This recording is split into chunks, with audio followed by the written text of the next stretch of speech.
नमस्कार, आप देख रहे हैं नैनामल न्यूज। खबर विजयनगर से चांदपुर पुलिस को मिली बड़ी कामयाबी। 15-15 हज़ार रुपये के 2 आरोपी गिरफ्तार। प्राप्त जानकारी के अनुसार जनपद बिजनौर के चांदपुर थाना क्षेत्र के ग्राम बसेड़ा में 5 अभियुक्तों ने 19 मई को अध्यापक संजय गुज्जर की गोली मारकर मौत के घाट उतार दिया था। पुलिस ने हत्या में नामजद 3 आरोपियों को तो पहले ही पकड़कर जेल भेज दिया था। घटना के बाद से ही दोनों आरोपी फरार चल रहे थे। एसपी डॉक्टर धर्मवीर सिंह के द्वारा फरार चल रहे दोनों आरोपियों पर 15-15 हज़ार रुपये का इनाम भी घोषित कर दिया गया था। आज दोनों आरोपियों को पुलिस ने मुखबिर की सूचना पर ग्राम अकोंदा तिरान से गिरफ्तार किया गया है। दोनों आरोपियों को जेल भेज दिया गया है। 15,000 के 2 इनामी बदमाश जो हत्या से संबंधित है, इनकी गिरफ्तारी चांदपुर पुलिस ने किया है।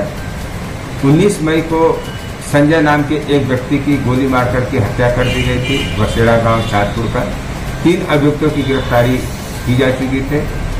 नामित शेष अभियुक्तों को गिरफ्तारी करने के लिए टीमें लगाई गई थी, नाम घोषित किया गया था।